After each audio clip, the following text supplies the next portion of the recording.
తెలంగాణ ఉద్యమంలో పోలీస్ కృష్ణ గారికి, సింగోడ రామన్న గారికి వారి ఆత్మ శాంతి చేకూరాలని మన జాతి అందరి తరఫున నివాళి అర్పిస్తూ స్టార్ట్.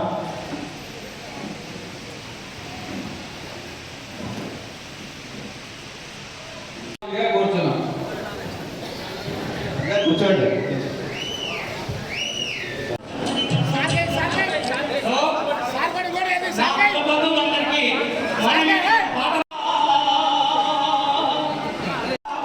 ఎగబడి తెగబడకుంటే మగుడైపోతాంరా, మన మగుడైపోతాంరా.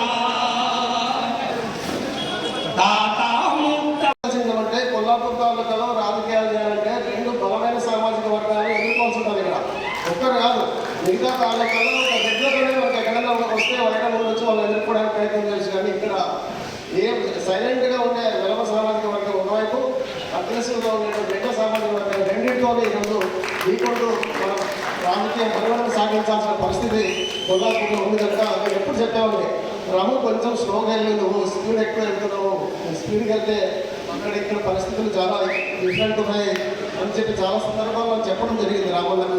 కానీ ఆయన వినడు కదా, నేచర్ అది తమకున్న అగ్రెసివ్ వేస్తూ ముందుకు వెళ్ళిన పరిస్థితి. ఏదేమైనా కానీ భవిష్యత్తులో ఈ కులానికి మంచి జరగాలి, ఈ రాష్ట్రంలోనే అత్యధిక జనాభా కలిగినటువంటి ఈ కులం కూడా రాజకీయంగా కానీ అన్ని రంగాల్లో ముందుకోవాలని చెప్పి కోరుకుంటూ ఆశిస్తూ ఈ జరిగే ప్రయత్నంలో తప్పకుండా నేను చివరి వరకు మీతో పాటు ఉన్నాను తెలియజేసుకుంటూ మరొకసారి ఉన్న మత్స్యకారులకు అందరికీ, ముఖ్యంగా తెలంగాణ రాష్ట్ర ప్రజలకు అందరికీ ఈ సభ ఈ కొల్లాపూర్ పట్టణంలో ఇక్కడ అధ్యక్షుడు, జిల్లా అధ్యక్షుడు వాకిటి అంజన్న గారు, అదేవిధంగా ఈ సభకు సహకరిస్తూ ఇక్కడ ప్రజల మధ్యలో ఒక గుడి కట్టుకున్న వ్యక్తి డాక్టర్ శ్రీనంద గారు, ప్రజా డాక్టర్ గారు శ్రీనంద గారికి, అదేవిధంగా మా ఫిషరీస్ అవసరం మనకు 22 లక్షల టన్నుల అవసరం ఉంది, డైలీ తినడం అవసరం ఉంది. కానీ మన తెలంగాణ రాష్ట్రంలో 3 లక్షల టన్నులే సప్లై ఇస్తున్నాము, పంట పండిస్తున్నాము. దాన్ని ఇంకా పెంచాలని చెప్పి చెప్తుండు. ఖచ్చితంగా రాష్ట్ర ప్రభుత్వం దృష్టికి తీసుకోవడం, మా ఫిషరీ మ్యాన్స్లకు, మా మత్స్యకారులకు కూడా ఇంకా గవర్నమెంట్ నుంచి రావాల్సిన అన్ని సదుపాయాలు, ఇన్సూరెన్స్లే కాదు, ఇంకా మత్స్యకారులకు ఏదైతే అన్న ఇంతకుముందు చెప్పాడు, నాణ్యతమైన చేపలు రావాలని చెప్తారు. నాణ్యతమైన చేపలు వచ్చేటప్పుడు కూడా ముఖ్యమంత్రి దృష్టికి, మంత్రి గారి దృష్టికి తీసుకొడతా. మొన్ననే నేను పేపర్లో, సోషల్ మీడియాలో కూడా చూసిన, ఇక్కడనే సోమశిలలో మీరు చేపలు వదులుతుంటే ఇక్కడ ఉన్న మంత్రి కూడా నాణ్యతమైన చేపలు ఉన్నాయా, ఎంత సైజు ఉందని స్కేల్ తోటి కూడా ఇచ్చి చూపిస్తుంటే కూడా నేను అనుకున్నా, అదే ప్రజల మీద, మా మత్స్యకారుల మీద కూడా చాలా సానుకూలంగా ఉన్న మంత్రి కూడా కృతజ్ఞత తెలియజేస్తున్నా. ఖచ్చితంగా రేపు రానున్న స్థానిక సంస్థలు కూడా మీ అందరికీ ఇక్కడున్న మంత్రి గారితో మాట్లాడి మనకు కూడా ఇక్కడ 7 మండలాలు ఉంటే మన శాతం ఉన్న దగ్గర జెడ్పీటీసీలు అవకాశం కల్పించమంట, ఎంపీపీలు కల్పించమని చెప్పి పార్టీ నుంచి ఒత్తిడి తీసుకొచ్చి కూడా మీకు అవకాశం కల్పించే బాధ్యత తీసుకుంటానని చెప్తున్నా. మీరందరూ కూడా నాకు ఇంత ఘనస్వాగతం పలికి పొద్దున్న నుంచి ఇక్కడ ఉన్నందుకు మీ అందరికీ పేరు పేరున పాదాభివందనాలు తెలియజేస్తూ థ్యాంక్ యూ. అయితే చైతన్యమైనమో రేపు రాజకీయంగా కూడా ప్రతి గ్రామంలో కూడా చైతన్యంగా అండి. ఎందుకంటే మనం ప్రేమిస్తే వాళ్ళకి ఏదైనా మన కుక్కే దృష్టి కూడా ప్రజలకు ఇచ్చేదాకా ప్రేమిస్తే ఒక లీడర్తో అయినది. అదేవిధంగా మనతోటి ఏమైపోయిందంటే, అంటే సమాజం ఏమనుకుంటారంటే, ఒక గ్రామంలోకి పోతాం. నేను కూడా ఒక చిన్న గ్రామంలో ఒక సర్పంచ్గా చేసిన. ఒక గ్రామంలో పోయినప్పుడు మనం బస్తీలో ఎక్కువ మంది ఉంటాం, ముద్రాల అన్ని కులాలలో ఒక కొద్దిగా ఎక్కువ మంది ఉంటాం, ముద్రాలు అనగానే ఎక్కువ ఉంటాం.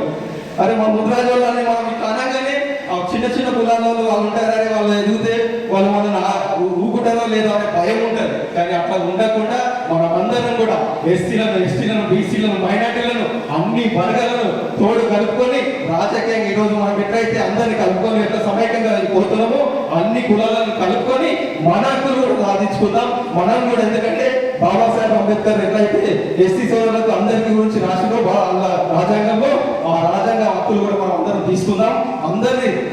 ఎందుకంటే ఇంకొక కులాన్ని గురించి మనం కించపరచొద్దు, మన గురించి మనం ఏం కావాలి, మన హక్కులు ఏం కావాలనేది తెలుసుకోవాలి. ఎందుకంటే ఈ తెలంగాణ రాష్ట్రం కూడా మాకు సపరేట్ రాష్ట్రం కావాలని కొట్లాడి ఆకాంక్షిస్తే కూడా తల్లి సోనియా గాంధీ గారు కూడా తెలంగాణ ఇచ్చింది.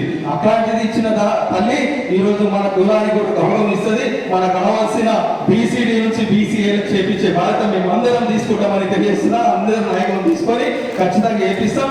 ఇంకొకటి కూడా ప్రతి ఒక్క యువత కూడా గుర్తులు అన్ని కూడా ఒక లెక్క తెలుస్తుంది. ఆ లెక్క తెలిసినాక కూడా రేపు రానున్న స్థానిక సంస్థలలో కూడా రిజర్వేషన్ పెంచుతారు. రేపు రాబోయే ముందు వచ్చే 2029 ఎలక్షన్ వచ్చినప్పుడు కూడా ఆ రోజు కూడా మన జాతులకు కూడా ఎమ్మెల్యే సీట్లు కూడా చాలా వస్తాయని చెప్పి తెలియజేస్తున్నా. దాని గురించే ఈ కులగణన జరుగుతుంది.